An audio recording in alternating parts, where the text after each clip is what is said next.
राधे राधे। जय श्री कृष्ण। मैं नीरू तनेजा आज आपको उत्पन्ना एकादशी व्रत कथा सुना रही हूँ। यह 26 एकादशियों में सबसे प्रथम एकादशी है।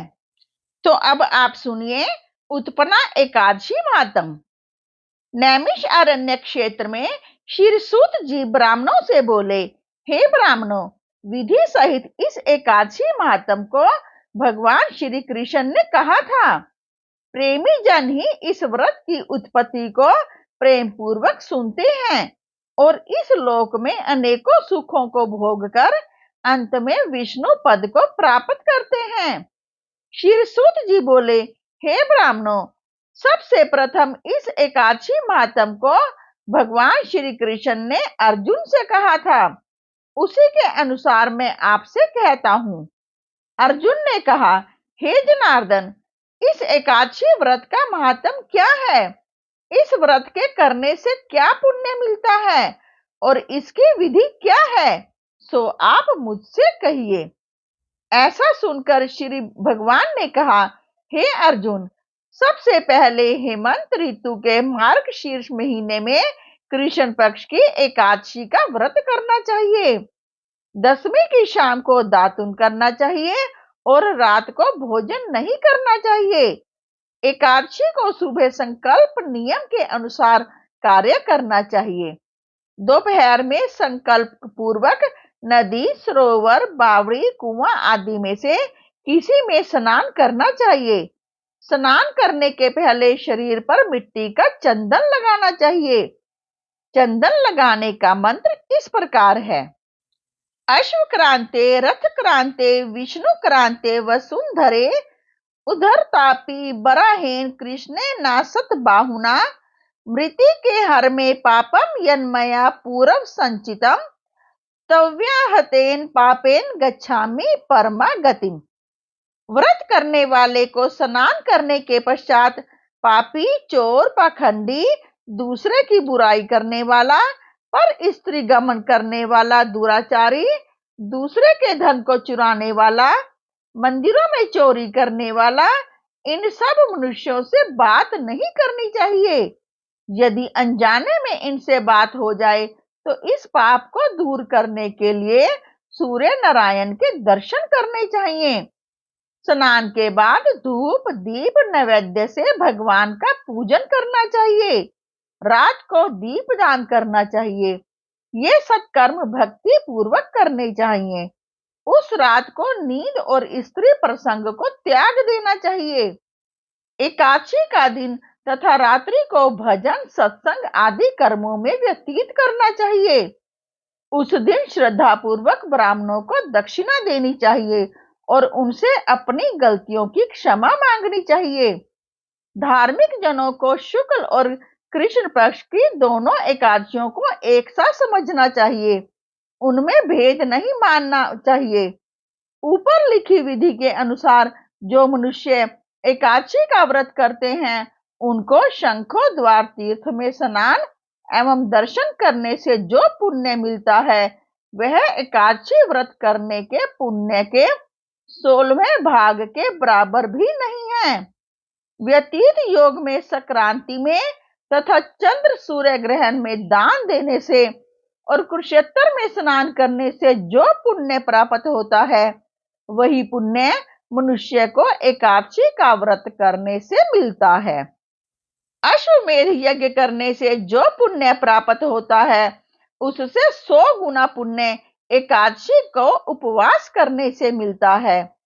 1000 तपस्वियों को 60 वर्ष तक भोजन कराने से जो फल मिलता है वह फल इस एकादशी का व्रत करने से प्राप्त होता है।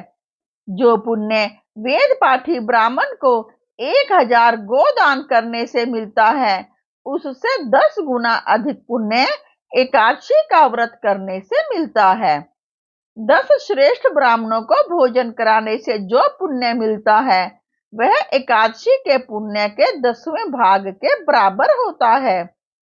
10 उत्तम ब्राह्मणों को भोजन कराने में जो पुण्य मिलता है उतना ही पुण्य एक ब्रह्मचारी को भोजन कराने से होता है।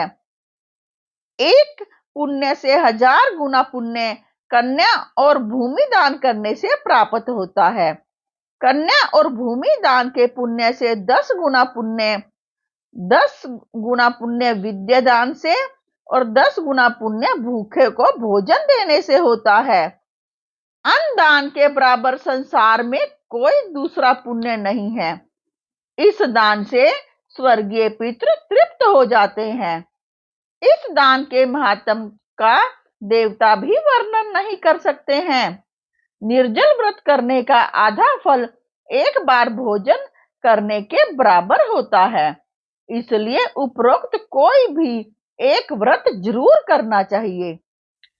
एकादशी का व्रत करने पर ही यज्ञ, दान, तप आदि मिलते हैं, अन्यथा नहीं। अतः एकादशी का व्रत अवश्य ही करना चाहिए।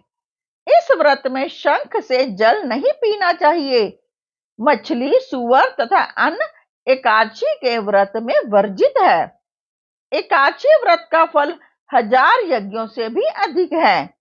ऐसा सुनकर अर्जुन ने कहा, हे भगवान, आपने इस एकादशी के पुण्य को अनेक तीर्थों के पुण्य से श्रेष्ठ तथा पवित्र क्यों बतलाया है? सो सब कहिए। श्री भगवान बोले, हे अर्जुन, सतयुग में एक महाभयंकर मुर नाम का दैत्य था। उस मुर दैत्य से सभी देवता अत्यंत भयभीत रहते थे। दैत्य ने इंद्र आदि देवताओं को जीतकर उन्हें उनके स्थान से गिरा दिया। तब देवेंद्र ने आशुतोष से प्रार्थना की, हे शिव शंकर, हम सब लोग इस समय मुर दैत्य के अत्याचारों से मृत्यु लोक में अपना जीवन व्यतीत कर रहे हैं। कृपा कर इस दुख से छूटने का उपाय बतलाइए। महादेव जी बोले, हे देवेंद्र, आप श्री विष्णु भगवान के पास जाइए। इंद्र तथा अन्य देवता क्षीर सागर, जहां पर कि भगवान विष्णु शेष शैया पर शयन कर रहे थे, गए और देवताओं सहित इंद्र ने उनकी इस प्रकार स्तुति की, हे देवताओं के देवता और देवताओं के देवताओं द्वारा स्तुति करने योग्य आपको बारंबार प्रणाम है। हे दैत्यों के संहारक, हे मधुसूदन, आप हमारी रक्षा करें। हे जगन्नाथ, समस्त देव दैत्यों से भयभीत होकर आपकी शरण में आए हैं। आप ही इस संसार के कारक और कर्ता हैं, सबके माता पिता हैं, जगत की उत्पत्ति, पालन और संहार करता तथा देवताओं की सहायता करने वाले और शांति प्रदान करने वाले आप ही हैं। आकाश पाताल आप ही हैं। तीनों लोकों को उत्पन्न करने वाले ब्रह्मा, सूर्य, चंद्र, अग्नि, हव्य, स्मरण, मंत्र, यजमान, यज्ञ, कर्म, कर्ता, भोक्ता आदि आप ही हैं। हे देव, शरण में आए हुए की आप ही रक्षा करने वाले हैं। इस समय दैत्यों ने हमें स्वर्ग से निकाल दिया है। अब आप हमारी रक्षा कीजिए। देवताओं की करुण वाणी को सुनकर श्री विष्णु भगवान बोले, हे देवताओं, वह कौन सा दैत्य है जिसने देवताओं को जीत लिया है? कहाँ रहता है तथा उसमें कैसा बल है? ये सब मुझसे कहो। भगवान के वचनों को सुनकर इंद्र बोले, हे भगवान, प्राचीन समय में नाड़ी जंग नाम का एक दैत्य था। उस दैत्य की ब्रह्म वंश से उत्पत्ति हुई थी। उस दैत्य के पुत्र का नाम मुर है। वह अपनी राजधानी चंद्रावती में, जिसने अपने बल से समस्त विश्व को जीतकर और सब देवताओं को देवलोक से निकालकर इंद्र, अग्नि, यम, वरुण, चंद्रमा, सूर्य बनकर जो पृथ्वी को तपाता है, मेघ बनकर जल की वर्षा करता है, आप उस दैत्य को मारकर देवताओं की विजय कराओ।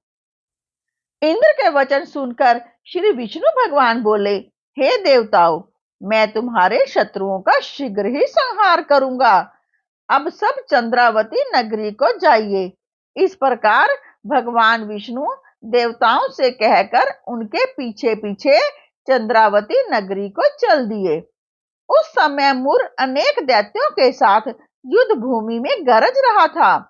युद्ध होने पर असंख्य दानव अनेकों अस्त्र शस्त्रों को धारण कर देवताओं से युद्ध करने लगे, परंतु देवता दानवों के आगे एक क्षण भी न ठहर सके।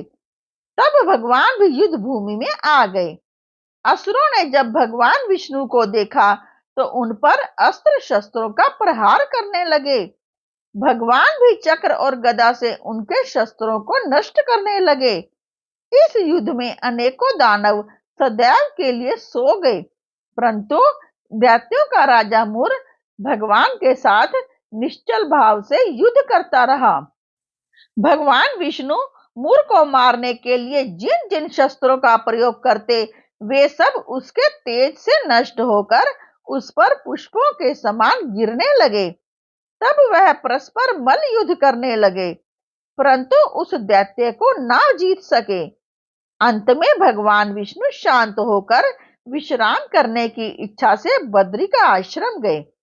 उस समय 48 कोस लंबी एक द्वार वाली हेमवती नाम की गुफा में शयन करने के लिए भगवान प्रविष्ट हुए। हे अर्जुन, अतः मैंने उस गुफा में शयन किया। वह दैत्य भी वहां आया, मुझको शयन करता देख मारने को तत्पर हो गया। उसी समय मेरी देह से एक अत्यंत सुंदर कन्या दिव्य अस्त्र धारण करके उत्पन्न हुई और दैत्य के सामने आकर युद्ध करने लगी। वह दैत्य इस कन्या से लगातार युद्ध करता रहा।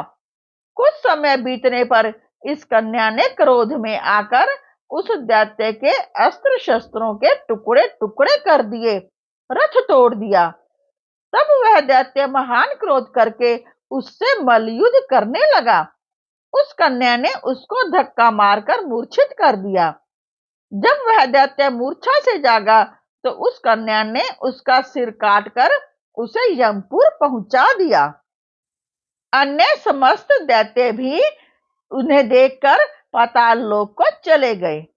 जब भगवान विष्णु की निद्रा टूटी तो उस दैत्य को मरा देखकर अत्यंत आश्चर्य करने लगे और विचारने लगे, इस दैत्य को किसने मारा है।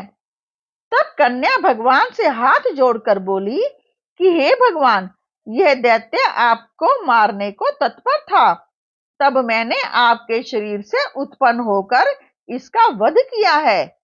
इस पर श्री भगवान बोले, हे कन्या, तूने इसको मारा है, अतः मैं तेरे ऊपर प्रसन्न हूँ। तूने तीनों लोकों के देवताओं को सुखी किया है, इसलिए तू अपनी इच्छा अनुसार वरदान मांग। कन्या बोली, हे भगवान, मुझे यह वरदान दीजिए कि जो मेरा व्रत करे उसके समस्त पाप नष्ट हो और अंत में स्वर्ग को जाए।